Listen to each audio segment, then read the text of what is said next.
Oke, selamat siang. Langsung saja kami dari kelompok Geral yang berisikan saya Maksimal Pardede. Saya Luis Enrico Saragi. Saya Geral Lahyang. Kami akan mendiskusikan hasil dari diskusi kami. Oke, next. Soal pertama, bagaimana distorsi berubah dengan jarak dari meridian pusat pada masing-masing proyeksi akan dijelaskan oleh rekan saya, yaitu Geral. Next.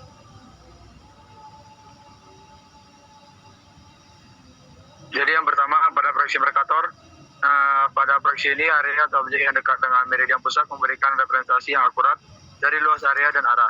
Namun jika menjauh, di mana distorsi luas dan arah akan menjadi lebih signifikan saat menjauh dari meridian tengah. Salah satu contohnya ialah Greenland dan Afrika, di mana Greenland yang sebenarnya hanya 2% dari luas Afrika tampak jauh lebih besar di peta Mercator.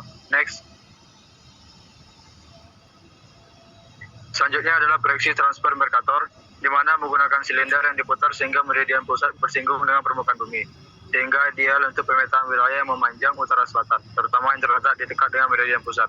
Namun dengan menjauhnya dari meridian pusat, distorsi akan mulai meningkat. Salah satu distorsinya ialah luas dan arah. Selanjutnya akan dijelaskan oleh rekan kami, Maksimalo.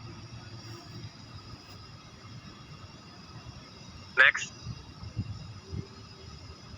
Untuk soal 1B, jawabannya adalah proyeksi Mercator yang cocok dalam kondisi membuat peta navigasi dan peta laut. Selain itu, proyeksi ini juga cocok untuk pelayaran dan penerbangan. Next. Sedangkan proyeksi transfer Mercator cocok dalam kondisi pemetaan peta topografi, peta batas wilayah, dan peta administrasi. Distorsi ukuran dan bentuk yang minimal di sekitar meridian pusat, sehingga ideal untuk pemetaan wilayah yang memanjang utara sampai selatan, yaitu peta batas wilayah, peta administrasi, dan peta penggunaan lahan. Next. Untuk soal 1C akan saya jawab. Proyeksi transvers Mercator cocok untuk pemetaan wilayah yang memanjang dari utara ke selatan karena proyeksi ini menjaga bentuk dan jarak tetap akurat di sekitar meridian pusat. Distorsi atau perubahan bentuknya kecil di dekat garis meridian pusat sehingga wilayah yang berada di area utara sampai selatan akan dipetakan lebih akurat.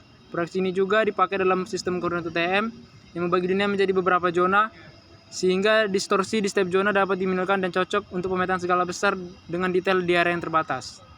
Oke, selanjutnya akan dilanjutkan dengan teman saya. Next.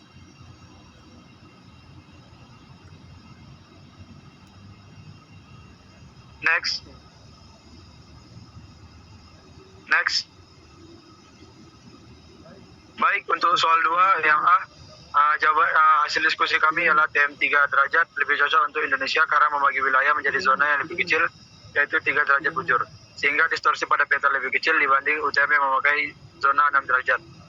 Selain itu, hasil pemetaan lebih akurat dan detail yang penting untuk kebutuhan seperti pemetaan tanah dan kepemilikan tanah.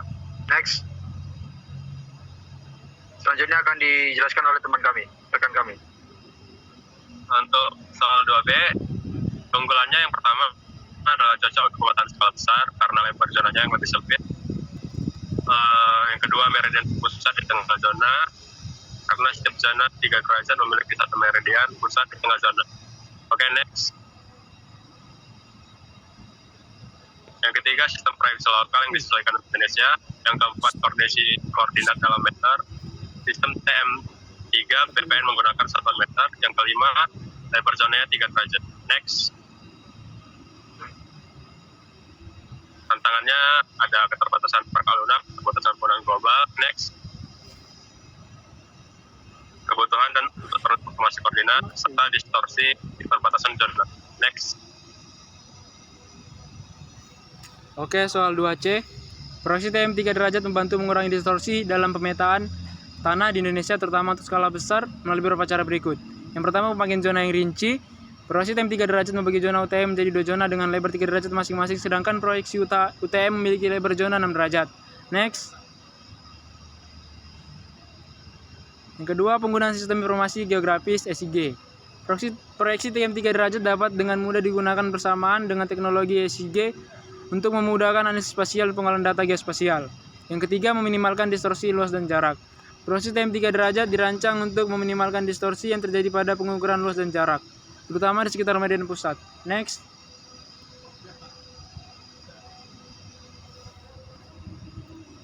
Sekian dari kami. Mohon maaf apabila ada salah kata. Terima kasih.